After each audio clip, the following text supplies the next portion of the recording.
All right, good morning, everybody. Nice to see you again on the second day of TruePress NGI track. Today we will have 3 breaks again, one at 10, one at 12:30, and one at 15:30. And now I want to introduce to you Kavya and Sumanth for their talk about hardening next generation wearables. Warm applause, please. Thank you. Am I audible? It's clear. Okay, cool. All right. Guten Morgen, meine Damen und Herren. Thank you for coming early this morning. It's 9 o'clock. We still have people trickling in, so thanks for being here on time. So today's presentation, our session, we have a lot of fun content, a lot of new information, especially when it comes to the process and the tech when you are improving security, when you are doing security for the next generation Internet of Devices. So it's really next generation security for next generation IoT is what we have in our content today. And we have some really cool examples, vulnerabilities that we have discovered in the past. Not specifically in any market product that is out there, so we don't want to ruffle any feathers or report new security bugs today. It's not about that. But we have some examples of security bugs that we discovered in the future-looking products that have consequences that we've never seen before. So stay tuned, and here we go. Good morning, everyone. Hello. Yes. I think, yeah. Good morning, everyone. Thank you for being here today. I'm Kavya. I'm the Security Research Manager with Intel and their sports division. As part of my job at Intel, I'm responsible for the security and privacy of AR and VR devices. I've also worked on a bunch of IoT and wearable devices in the past. And I'm Sumanth. I'm the founder and CEO of a company called Deep Armor. It's a security consulting firm where we do SDL, security assessments, penetration testing for IoT, modern cloud, and mobile platforms. I have been in the industry for a while, worked in a variety of roles at Intel, for Palm, and Sun Microsystems when it still existed. All right, so we are here to talk about 2 things. One is the security problems in the Internet of Things and wearables, what we call as new devices, and how do you want to address them? So we're not just talking about problems, but some solutions in terms of the framework, in terms of the policies, and also from the technical point of view, what can we do to make things better when it comes to IoT? So quick rundown of what we are talking today. So we are talking about a case study, an in-ear fitness coach. So there are a bunch of products in this domain. We're not going to talk about any specific product, although abstract may say some of those. But the point here is not finding or reporting security bugs in that particular product. So this is about a class of products that enable new kind of use cases, and why the traditional security development lifecycle best practices that have been in the existence for the past 15 or 20 years, they don't apply anymore. We need to think outside the box. So how do you securely design something like that, an in-ear fitness coach? And as part of how do we securely design it, we are talking about the hardware aspects, the software aspects, and the firmware, which interfaces between the hardware and the software, as well as, so it's not just the ingredient level security. So we're going to talk about how these things come together, how they interoperate with code that already exists. So some new challenges when it comes to these kind of ecosystem. And Kavya is going to show some cool demos, some examples of vulnerabilities that exist in IoT and wearables. And lastly, when we talk about IoT and wearables, privacy is very important. This is a new domain that is becoming more and more critical when you are shipping products that live on the human body or live in the vicinity of people. Okay, so when you think about IoT, or it's when I say you, it's more of businesses and product manufacturers, they use a blueprint. It is some manifestation of what you see on the screen here today. So on the device side, which you see at the bottom left, you have the gateway devices. These are small form factors, again, comparatively richer software stack. They are used as conduits for communication between the leaf nodes and, let's say, the cloud or a mobile phone and whatnot. And you have the node devices themselves, which are really, in a way, dumb devices. These are small pieces of hardware connected with sensors. They may have some limited capability, use protocols like BLE, ANT+, to send data back up to the gateway, and that's it. So in some cases, you could have the node devices talking directly to the bigger stack, like the phone or the cloud. For example, your fitness tracker or a smartwatch. And on the right-hand side, you see the companion phone application. Again, this is typical. It doesn't have to always exist, but you have a companion phone app on Android or iOS that when you take the wearable out of the box, you want to provision it. You want to add your information. How much do you weigh? How tall are you? And so on when it comes to a wearable. And this phone app can also be used for post-provisioning, like to pull the data out, push it to the cloud, enable some of the capabilities that you do not want the cloud to always do. The biggest software stack is in the cloud. So the cloud is usually a rich set of APIs, a web portal where you can see a lot of charts, how you've been doing over the years, over months. And also it has a lot of other features where, let's say, you buy a fitness tracker and your product manufacturer wants to share that data with someone. So the cloud has a capability where it defines how to securely share the data, pull the charts back, and give you what you want. So in the example that we have, we're talking about a fitness coach. So the picture that you see out there, so this is a head-mounted display. And, well, not a display. This is a head-mounted wearable that has a communication channel into your ears. You can speak to it, you can listen, you can get coached by it. Right, so it's a wearable, which means that it's expected to be comfortable. It should be an easy-to-use form factor, not very bulky, looking good. It needs to be smart. It needs to understand what you're saying and give you advice. It needs to be untethered. So untethered could be two things. One is obviously you do not want to have wires running all around you. But the second thing is, let's say you have a fitness coach like this and you're going running, you're going cycling. So you do not want to carry your big bulky phone. You want to be as light as possible. So untethered in this case can mean that your device should work regardless of you having a companion phone. And continuous learning, because a product like this needs to be tuned to you. So your fitness needs, your exercise routines are specific to you. So you want a device to learn what you can do and coach you, not a broad base of people. And data and analytics, so everyone wants this. We want to see charts. We want to see information on how you're doing, how you're improving. And by and large, if someone purchases this, they want to do that to have a better quality of life, right? So that's like the philosophical goal of a wearable. So how do you secure something like this? Traditionally, we have a security team goes back to the SDL framework. Right? So you see what are the different components of the SDL. Microsoft defined this years ago. All companies have different manifestations of SDL today, especially the big companies. But we cannot just use it as is out of the book, right? So we need to break free from the traditional practices and the guidelines that the SDL frameworks offer, because there are challenges, right? So the typical SDL framework is made or was really developed for programs that run for months, for years, where they have multiple versions, maintenance releases, and so on. But on the other hand, you have wearables and IoT products which are conceived today but need to hit the market shelves in 3 months, in 6 months. Right? So you need something much more agile, not very traditional waterfall. And the second challenge is when you're talking about these class of products like IoT and wearables, if you just Google for IoT security, IoT communication protocols, there are like dozens of them. There was one page that said there are 64 of them, right? Which means when you're talking about so many standards, there is no standard really. So they're constantly evolving, and managing something like that, thinking about security for like 60 plus protocols, it doesn't scale. And the challenge is also with defining what an IoT product is or what a wearable is. There is no one fixed formula, right? It could be on your wrist, it could be on your chest, it could be near your heart. So that becomes a challenge. And even if an OEM or a manufacturer does a really good job, there could be challenges in adopting some of these protocols, right? So let's say Bluetooth is very well defined. There's a 4.2 spec, 5.0 is coming soon. It accounts for all things related to security. But when you're adopting Bluetooth on, let's say, on Android or on a limited Linux stack, you could be messing things up. And also when it comes to IoT, there are challenges with respect to the longevity. When you buy, let's say, a smart fridge, you don't want to replace a fridge every 3 or 4 years. Right? If I buy a fridge, I want to keep it for 8 to 12 years and then change it. If there is a security bug, I don't want to lug my fridge back to the store and get a new one. So that doesn't work.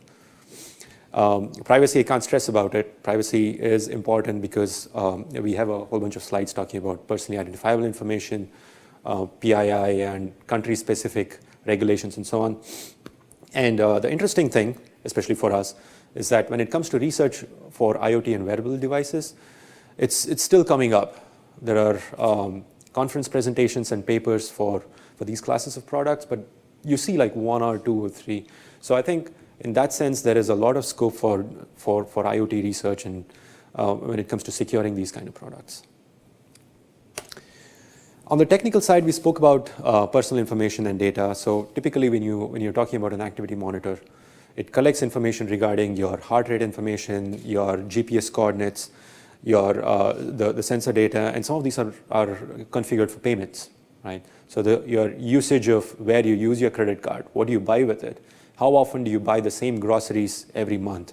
So there's a wealth of information that get collected by these products. But when it comes to security, obviously this is it's not seen as an investment that gives a return. So when you have like kilobytes of flash memory and a very limited set of libraries running on a device, security is one of the things that we've seen that gets shortchanged, right? So when you're talking about like asymmetric key crypto or implementing a trusted execution environment, that's a lot of code. So oftentimes your product team's thinking, how can we do whatever we can without implementing public key crypto, without implementing a TE? And it's not just with the device, right? So like I said, when you look at the device, it's just the tip of the iceberg. So you have the device. When you buy an IoT product, remember the ecosystem that I showed. You have a large cloud interface. And when it comes to securing your AWS instances or your Google Cloud or your Azure, there are challenges with now having a single instance, a logical computing environment supporting multiple OEMs. You could have the same, let's say an Amazon EC2 supporting Nike as well as Adidas as well as someone else in the same database. How do you define the sandboxes? How do you make sure that you as the admin of the service provider provides enough sandboxing so that you protect from a scenario where an attacker for one environment does not get access to the data belonging to yet another OEM. So there are a lot of fun challenges that way. So I don't want to just keep cribbing. So we also have a design solution. So what we propose from a process point of view is a next generation SDL, specifically tailored for IoT and wearable class products. So we talk about ingredient level security, where each of the 3 main domains that we spoke about, the device, the apps, and the cloud, and also the security for how these things piece together. It's more agile. We always consider privacy and legal to be important, so we have spoken about an SDL that accounts for privacy and legal. And we still stick to the standards. We do not believe in reinventing the wheel. We love OWASP, NIST, CVE, CWE, and so on. So we continue to use those standards in defining something different, revamped, rather than something brand new. All right, Kavya. As part of this proposal for a next generation SDL, we introduce you to SPDL, which also stands for Security, Privacy, Development Lifecycle. Most of you might be familiar with the traditional SDL that was defined years ago. We are not trying to reinvent the wheel like Sumanth had said earlier. All we are trying to do is enhance the existing SDL to fit the needs of next generation technologies and next generation wearables. What we do is introduce privacy and legal into each step of the SDL, where we start off with architecture reviews and threat models, and also identify a set of security and privacy requirements, also beginning any kind of legal assessments. And we typically recommend all these steps to be completed before pre-alpha. And the heart of this SPDL has 5 main components, which is the steps until pre-alpha is followed by the code reviews and also static code analysis, and also the identification of security and privacy test plans, which will be later on used in the security development lifecycle. And then comes your penetration testing, where the identified security and privacy test cases will be used and tested, will be used to test the product itself.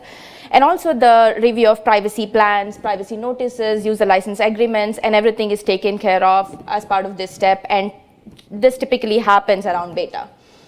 After all this, there's a fair chance that your product might get compromised after it gets released to the market. That is why we need to have an incident response plan in place, and not just the security plan, but also a privacy and legal incident response plan, where the necessary stakeholders, when it comes to privacy and legal, who need to be notified in case of a breach, and all of that is identified and formalized in the form of a document.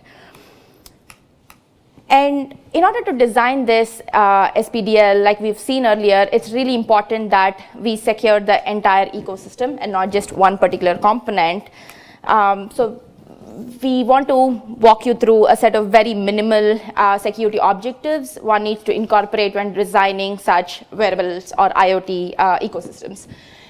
This picture here outlines the very basic objectives or requirements one needs to pay attention to: the hardware requirements, software requirements, firmware channel when it interacts with both the software and firmware. For instance, locking down all the ports, USB, UART, JTAG interfaces, and just enable them for charging only and not for any kind of data transfer.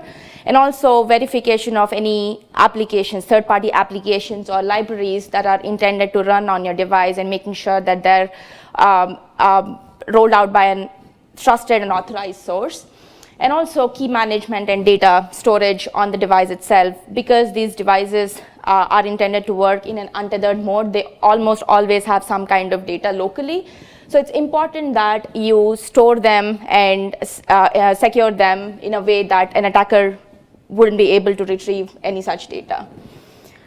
And speaking of software security paradigms, most of the items that we had discussed earlier still apply, but there are also specific application level objectives that one needs to pay attention to. For instance, you have use cases where a particular wearable is expected to work with multiple devices. And if it's like a smart glass that we saw earlier, sometimes you do not want to have one wearable per person. You might be sharing it with different users. In such a multi-tenant ecosystem, it's very important that the data is segregated, and as soon as you share the device, it's important that the data doesn't get all messed up, or basically the user data should be isolated. And also, similarly, storage of any secrets securely is pretty important. The other important privacy aspect that one needs to pay attention to is the opt-in, opt-out policy, where the user needs to have a clear visibility into what is being collected, what is being logged as part of the application, and the user should be able to pick and choose what he or she wants to be collected. So, choose the items that they want to upload or share with the OEM, and then they should be able to unselect or wipe off any data collected so far. And the cloud and infrastructure security paradigms involve a whole range of applications, because like we saw earlier, the cloud stack is much richer. So one needs to pay attention to infrastructure security, making sure the user roles is defined correctly, the token management, and also securing your infrastructure interfaces and making sure the right security groups and the right rules are defined. And also, when it comes to storage of user data and any kind of PII, one needs to be extremely cautious when storing such data. It is typically suggested that only the user should have the capability to decrypt any data stored in the cloud interface, not even the OEM or admins. None of them should be able to decrypt such user data. So this is an overview of the entire ecosystem, but what we noticed was it's not just sufficient to secure the individual components. In real world, when these different components interact and interoperate with each other, there are a whole new class of vulnerabilities that surface. For instance, you can see the butterfly effect, where a vulnerability in one particular component can lead to the compromise of the entire ecosystem and the entire set of devices out there in the market. We have several examples to walk you through what this means. So to start off with, we have three demos today. To start off with, we have an ecosystem challenge, where the first ecosystem setup looks like this. We have a wearable, which also can communicate with external sensors over Bluetooth, BLE, and Plus. protocols, and the wearable is also can also communicate with an application on your mobile phone. And sometimes this wearable can also directly upload data to the cloud backend for storage or analytics purposes. Now, if you look at the communication capabilities of the device itself, it is mainly of two categories. One being the device commands, where the application on the phone can issue commands like reset, firmware update, or a factory reset, reboot, and so on. And also social notifications, where your notifications on Facebook or WhatsApp, any social apps are sent to the wearable. And you can answer calls, text through the wearable itself. And the second set of data that goes from the device to the mobile application is all the user data, user activity data, and then the profile updates. And also you can have the capability to control applications like music and so on. Now, when we look at this data going back and forth between the device and application, for an attacker looking at this from an external point of view, or for a network attacker, as long as the BLE channel security or channel encryption is turned on, this entire data is secure. All they would see is junk data, and we are good so far. But what about an application that lives on the phone itself? And this doesn't have to be a malware application. This can be just any application running on the mobile phone itself. What we noticed was these applications have access to the entire data going back and forth. And the reason for this being the definition of Bluetooth itself, the implementation of Bluetooth itself. All applications on Android and iOS can subscribe to the Bluetooth service and get data on the same Bluetooth channels. And the snippet you see here is from the actual developer document itself. It says the abilities granted by this permission should not be used. I mean, the definition is there, the recommendation is still there, but there are no checks whatsoever at the OS level or at the mobile phone level to prevent any mobile application sitting on the same phone from subscribing to the Bluetooth service and listening to all the Bluetooth traffic going back and forth. So this is basically a classic case of lack of proper definition in the standard itself. And we have a few demos to show you how this exactly works. The first class of wearables we used were, they work over BLE, and it is all proprietary code, but we were able to do some research and then figure out the headers and all of that. Let me quickly. So the example that we are showing is a pretty popular fitness tracker in the market. One thing we want to highlight is that this issue is not limited to one or two devices. So it's kind of endemic for this class of devices where you have activity data, your fitness information being sent from the small form factor to a companion phone application. So we have the legit application running in the background. It's performing a series of activities. The user is walking, or we can basically simulate the activities. And the malware application is now launched, and you can see ADB in the background here. Initially, we started seeing random bits and bytes, and what we did was we wrote a small script to intercept what these values mean, and we realized that it was indeed the steps, calories, and the heart rate. So basically, the malware application is able to see all the activity that is being received by the legit application itself. So here you see that we just kept intercepting the data that was going to the legit application, and we could see that without any extra privileges, by just subscribing to the Bluetooth service, we could get all the information that was available to the malware application, to the legit application.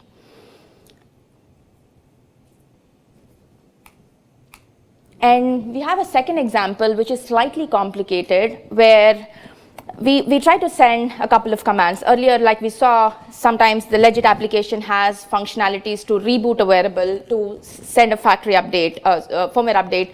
And we try to send such commands from the malware application directly, but it got rejected. So we noticed we dug a little deeper and noticed that the legit application was the initial connection that was being authenticated. So, but there was a slight problem with this as well. Let me show you the demo before.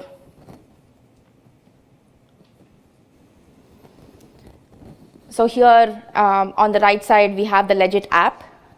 And then now we are just trying to connect to the wearable.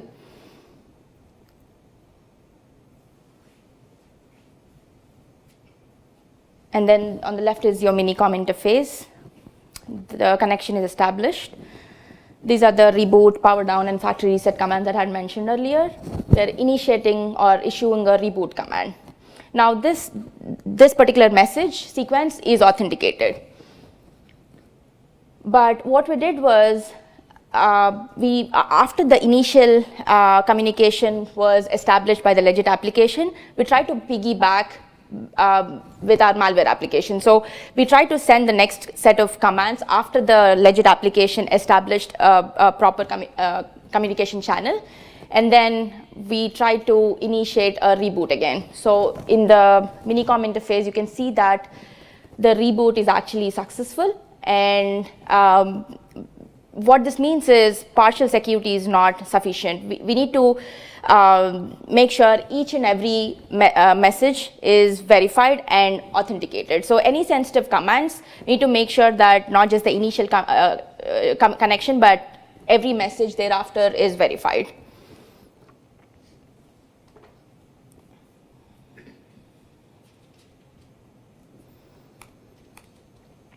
The second demo we have is how do we protect logs, because these class of wearables are known to collect a whole lot of information, whole wealth of data.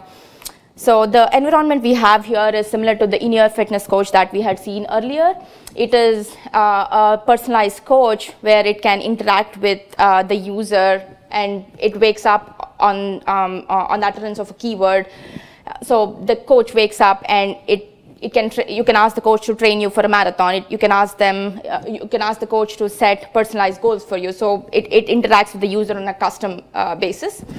And the entire coach commentary, all the utterances by the coach, they're all recorded, and also the language definitions and the dialogue definitions. These are all recorded for further analytics and to enhance the coach engine itself. Now, the problem we saw was all this data is being stored as fit and JSON files, and it is being stored as plain text files, and also in public storage. The reason this was done was due to some private storage limitations. And if you're familiar with the fit file format, it has the entire GPS coordinate. So if you start your run from your house to your office, or a particular location, that entire information with the time, GPS coordinates, and all of that is in the fit files. And it also contains a lot of personally identifiable information and intellectual property. Now, an attacker can try to tamper these files, and he or she can basically copy over these files or use them for code execution. They can use this to inject the exploit code itself. And since this is in public storage, it's also accessible to different malicious applications that might be living on the mobile phone itself. So what do we recommend? Avoid using public storage for any of these sensitive information. To store any of the sensitive information, use private storage as much as possible. And in the event that you're not able to use private storage, make sure that you encrypt any sensitive data or any kind of secrets or any PII that might be collected. And also support for signing these dialog files, because you need to make sure that an attacker shouldn't be able to brick your device or basically tamper with the coach engine itself. And also support for deleting and opting out of dialogue logging. For instance, the user might not be comfortable with you logging every utterance of the word or every dialogue transaction that went back and forth with the coach itself. So ability to delete that information from the app and also the cloud is very important. The third demo we have is a very interesting attack where it incorporates the butterfly scenario that we spoke about earlier. The overview of the ecosystem is like this. We have a wearable that communicates with the mobile app, and it also communicates with the cloud portal. On the cloud portal, we have several functionalities that are offered. For instance, a user can sign up, create an account, log in, and also connect with friends who have a similar wearable and have accounts on the cloud portal. And you can comment on the friends' activities, you can watch their activities, you can interact with each other in chat windows and all of that. And also profile and activity management. You can edit your height, weight, name, and all of that info. And also there's an admin portal where it is accessible to only the admin, but the admin portal offers privileges or functionalities like remote device management. For instance, if you lose your wearable, you can reach out to the admin or file a request where the admin can remotely wipe your data or lock it down. And also data management, if you want to deactivate your account for good, and all of that is provided. On the user portal, there's also a way for the user to delete their own account information, but for an admin, it's throughout the ecosystem. They can access and, not access, they can delete or manage devices in the field. Now, our pages of interest here are the sign-up page and also the profile page, the highlighted areas over there where you have the first name and last name fields. The character limit for these fields were 30 characters. And so the exploit scenario starts off this way. The attacker uses the friend request functionality on the user portal. So in this ecosystem, you can basically look up anybody based on their email or first name, last name, and you can send a friend request. And the beauty of this attack is the friend request loads as soon as the victim logs into the cloud portal. So they don't have to accept or reject the invite, or they don't have to take any action on the maliciously crafted friend request. And the attacker exploits a cross-site scripting vulnerability in the user portal or in the sign-up pages. So we use those first and last name fields to craft a exploit. And since it had a 30 character limit, what we did was we chose 2 different accounts to launch the attack. So increasing our exploit code, the space for our exploit code. And the ecosystem allowed up to 5 friend requests to be displayed at any time. So you can technically expand this attack to up to 5 notifications, so increasing the number of characters available to you for the exploit code itself. And this is our example. We chose our favorite character. So the first, you can see that the victim is Cersei, and then the first friend request comes from Arya, and the second friend request comes from John. And it's important that the sequence of request is followed because Arya defines the variable and then John uses the variable. So now when Cersei logs into her account, she has these 2 friend requests waiting from Arya and Jon Snow. And she doesn't even have to accept the invite like I mentioned earlier. She doesn't have to do anything else. All she has to do is log in, and voila, all the credentials are compromised. So you can see that we captured the victim's cookies and user agent, and basically you can have anything in this exploit code. Now, like I mentioned earlier, this user portal doesn't just have users, it has admins. So the attacker chooses the victim as the admin of the portal. And like I also mentioned, the cloud portal offers remote device management. So what this means is the stolen credentials of the admin are used to access the admin portal. The attacker tries to, or they can actually lock down all the devices in the field. They can get unauthorized access to profile data, user accounts, and also they could potentially roll out a maliciously crafted firmware update. You can probably push a maliciously crafted firmware update to the cloud interface, which then gets pulled by the mobile applications and eventually gets sent to the wearable. So, a lot of security and privacy violations with this use case. So that is why this is one of our favorite attacks too. Yeah. Cool, thanks. So take a moment to actually grasp the severity of the exploit that Kavya just mentioned, right? So it is, from a root cause perspective, it's a classic cross-site scripting. And cross-site scriptings have been in existence since the 90s, 80s, I don't know. So for decades, right? But cross-site scripting is no longer about stealing the victim's cookies and trying to access the web portal and executing what the victim can, right?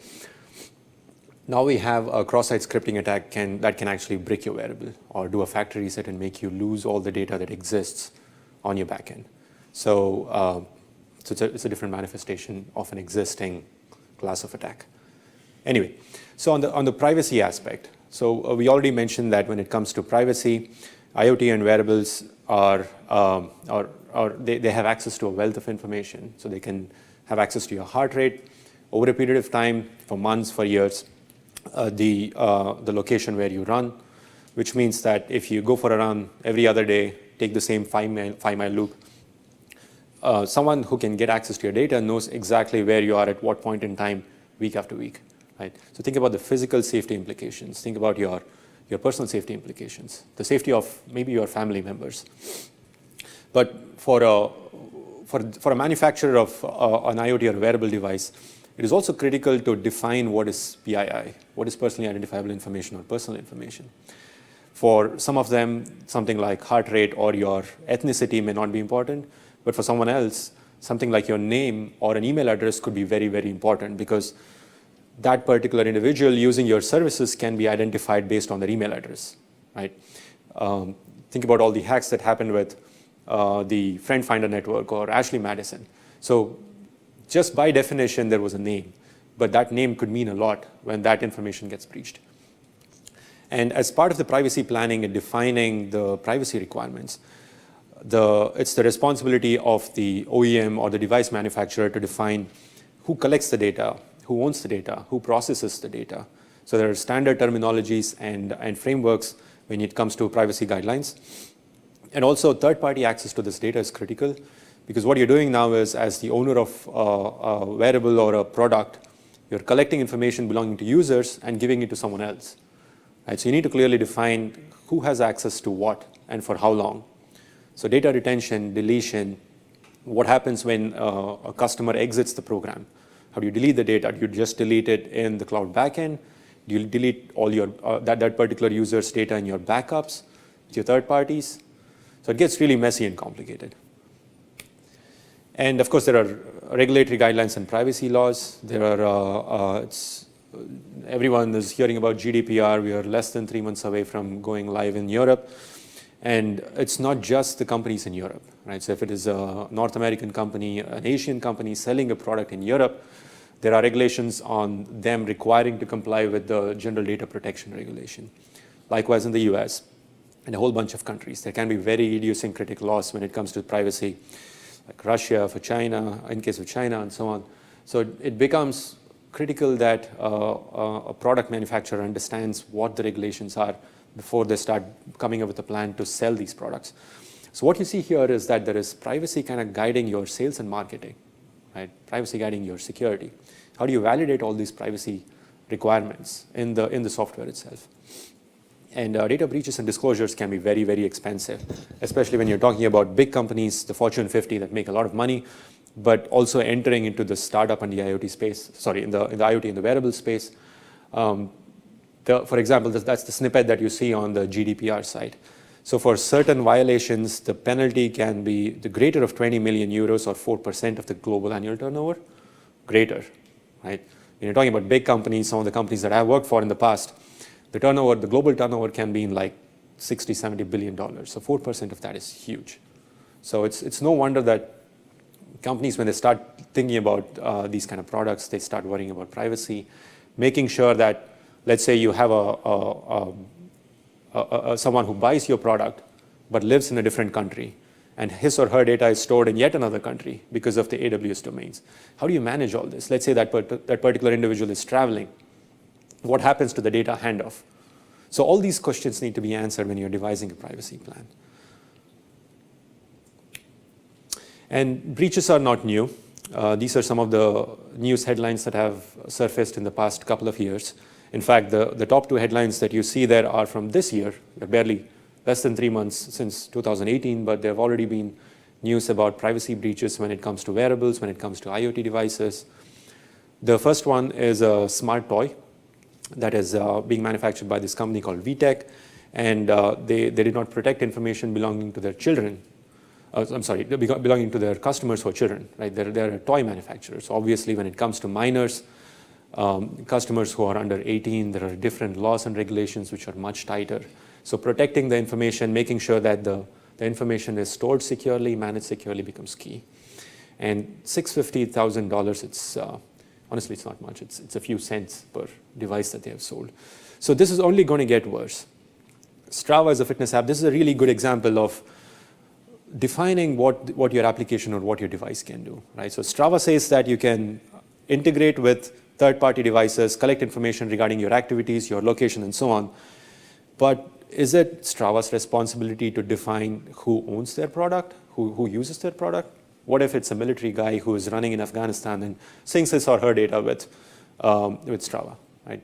So if they choose to make this data public on, let's say, on their Facebook, now it's an integration problem. So now you're talking about privacy regulations and terms of service of, let's say, Facebook and Strava and someone else. So this can get really messy. But the consequences still can be, it's something critical, right? So at the end of the day, what has happened here is that some sensitive information about a military individual has leaked, right? So that's the end. So how do you solve this? That's a different question. Likewise with baby monitors, likewise with smart rifles, likewise with smart ATM machines. So the privacy breaches are only going up, and it is becoming critical. So even for startups and small and medium-sized businesses, which are the kind of companies that are developing these kind of products, so they are worrying about security, they are worrying about privacy, which is a good thing.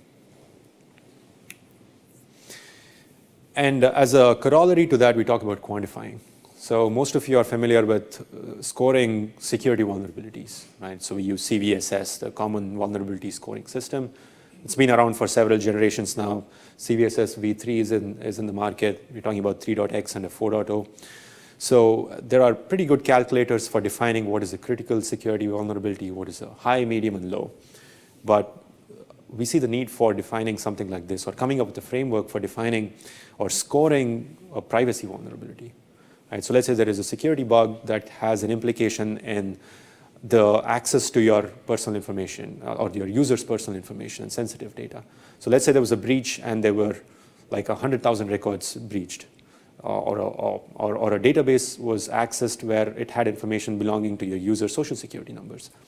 So how do you quantify that? How do you determine the course of action once you have a privacy vulnerability? So this is something that we are also working on. We have a work group that comprises of security and privacy experts.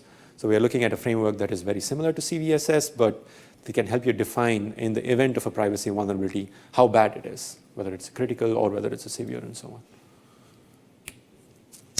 So to sum it up, so we showed an example. We took a use case of an in-ear fitness coach. We tried to think about the kind of security problems when it comes to the process, when it comes to the tech, for securely designing something like that. We spoke about some examples of real-world security problems that we found in such products and how we try to address them, right?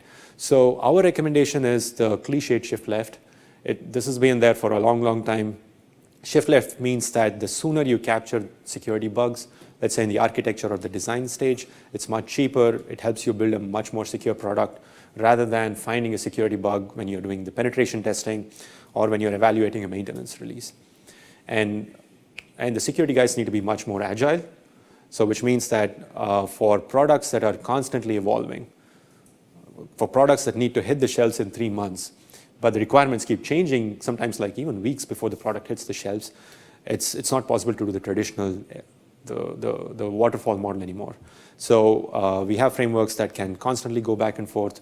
Let's say you're doing penetration testing for one kind of for one module, you jump back, you do the threat modeling, you jump back and do the penetration testing.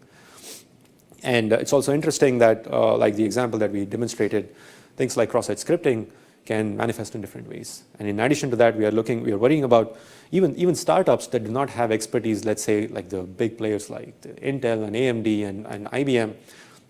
They are talking about secure boot. They're talking about having crypto engines. They're talking about doing data at rest encryption, which is new, which is great. Right? So we have all this ingredient level security kind of combining with the ecosystem security. We're talking about new protocols that are coming like every month now, and IoT products designed around the newly defined protocols. The integration, the interoperability, the third-party code that gets integrated in the cloud on the devices, in the SDKs, and data and privacy, as always.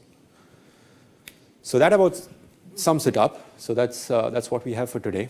And we are open to questions and discussions and comments now, or we'll be hanging around. We're happy to take any more questions. Thanks for this great talk. Questions so far? Yes. So you talked a little bit in the end about assessing like risks and stuff for privacy vulnerabilities, and I think we talked about yesterday in the keynote how like scoring security vulnerabilities is not really a useful thing anymore.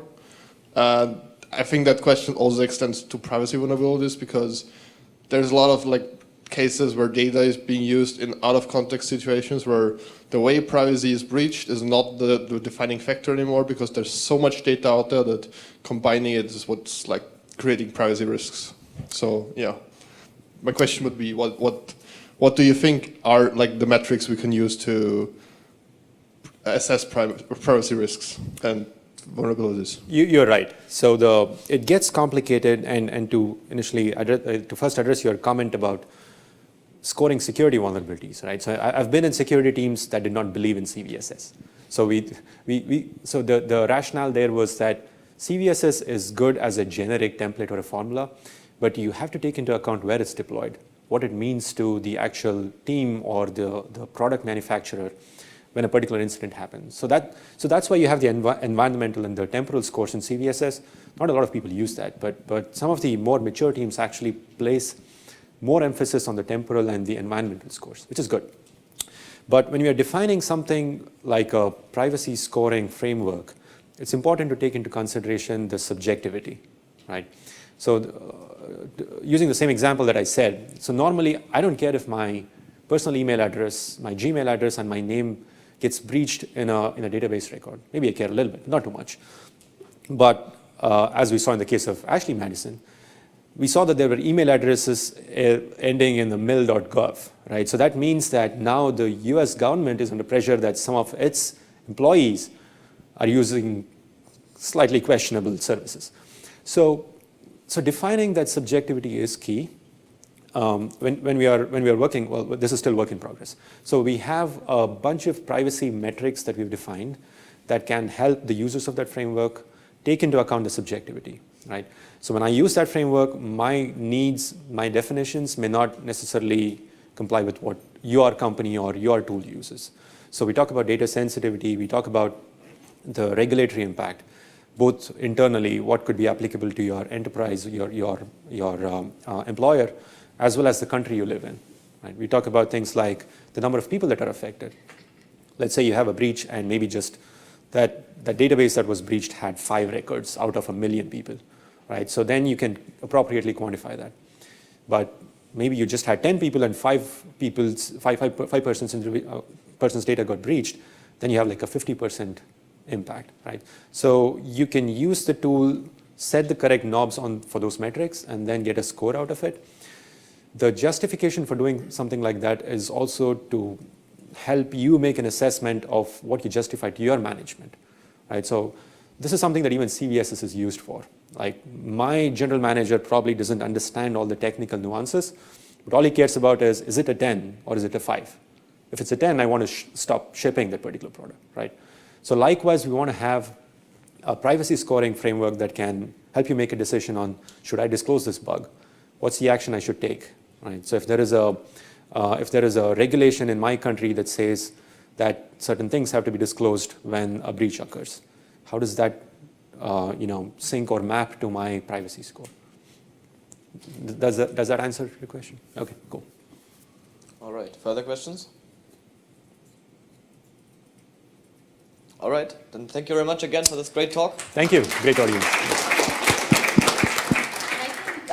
We also want to thank the Troopers Organizing Committee. We've really loved our stay so far, and also the conference is amazing. I think like each one of you in the team is doing a really great job to make us feel home.